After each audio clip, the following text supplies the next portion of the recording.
So yun guys, nangawil na naman ako dito dahil wala na naman kaming pasok. Dito ako ngayon sa Porirua, New Zealand. Yan. Nakahuli na tayong 3 piraso. Yan. Ganda ng panahon ngayon, mainit, tahimik, hindi masyado malamig. Yan.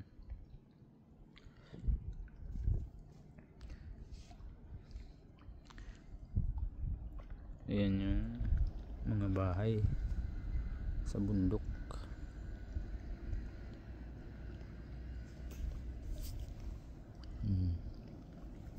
Parang lawa lang kasi itong area ko. Ayan.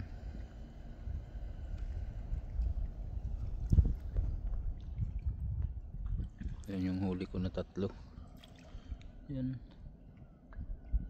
2 piraso lang.